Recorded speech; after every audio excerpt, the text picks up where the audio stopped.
shutdown over such a small percent of the budget. Joining me now for more is Congressman Steny Hoyer of Maryland, the House Democratic Whip. Thank you very much for joining us tonight, Congressman Hoyer. Lawrence, good to be with you. I've never seen anything quite like this. I know you haven't in all your time in the House, that it could come down to this tiny speck in the budget. You know John Boehner well. You've worked with him in the House for years now.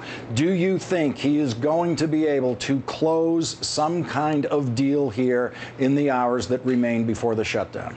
I certainly think the American people expect that to happen. I hope it does happen. I hope the Speaker can come forward and say, we're ready to move forward, we're ready to keep the government open, and that we can move on. I think the fact of the matter is that it's been self-evident for some period of time now that this issue was not over dollars. We've made substantial cuts in spending.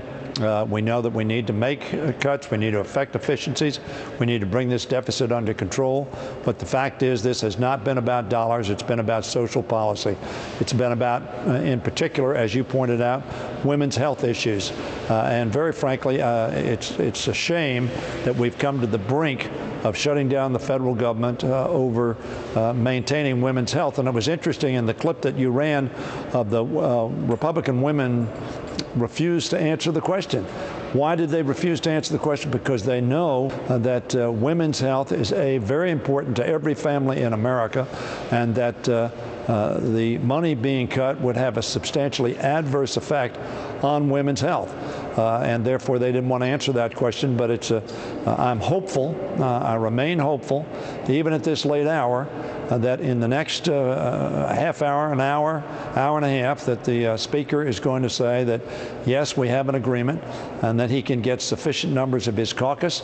And we're going to look at those numbers. We're certainly prepared to, as I have done now on 3 different occasions, have a bridge for keeping the government open for 3 days, 5 days till next Friday, so that this agreement, compromise, can be finalized, and we can fund the government for the balance of the fiscal year to September 30th and move on.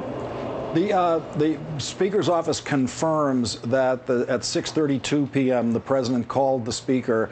That is probably their most recent communication, unless there has been something since then. And as you know, there can be calls every half hour in these kinds of situations. But also, there's the question, what about calls to you? In a situation like this, when a Speaker is having trouble within his own party, it is customary to informally reach across the aisle, talk to you about how many Democratic votes can you deliver, and see if there's a vote that can be put together in a coalition of willing Republicans and willing Democrats. Have you had any communication with John Boehner about that possibility? I talked to the Speaker on the floor just a few hours ago.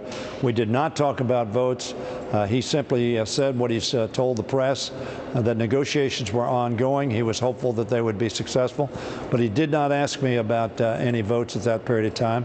We have had discussions in the past, over the last week, that if we could reach agreement, and he couldn't get, as he could not get in the last CR that we passed, he lost 54 Republicans, 84 Democrats voted for it, which is why it passed, and then the President signed it after the Senate passed it to keep government going.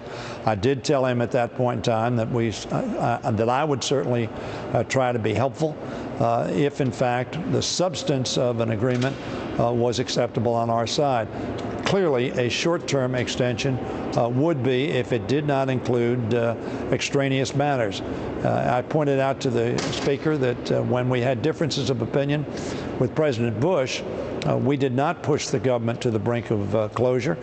We came to realistic compromises, and if the President wouldn't sign something, we didn't go to the brink and say, Mr. President, if you don't sign it, we're going to shut down the government. That's what they've done. I think it's unfortunate, but I think Speaker Boehner is correct in realizing that there's no confusion public's mind as to why the government would shut down if, in fact, that happens. I hope it doesn't.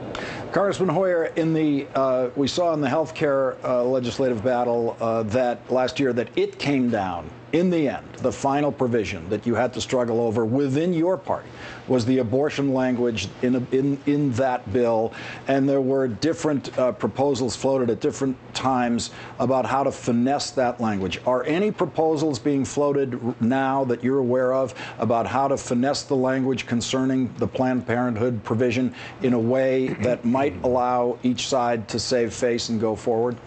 Lawrence, I'm not aware of any language along those lines. And let me say that while we had certainly the issue of abortion is a controversial, tough issue, an issue of conscience for all of our members, we don't whip on that issue. And what I mean by that is we tell every member, you got to vote the way you believe is in the best interest and the right thing to do. So that's not an issue we whip. I will tell you, though, however, Planned Parenthood does not fall in that category. There is, of course, no money. It's fenced off for abortion. This money is spent on women's health issues, and it is, in some instances, the only health opportunities that many women throughout this country have. It makes for healthier women and healthier communities and safer families. So that, frankly, that matter is not that controversial on our side of the aisle. Because that money is fenced off, there is no money, federal money spent for abortion under Title X. So I will say that as far as I know, Lawrence, there is no negotiation on language with respect to this issue at this point in time. Congressman Hoyer, thank you very much for joining us on this important and busy night for you. Thank you, Lawrence. Joining me now is Democratic Senator Debbie Stabenow.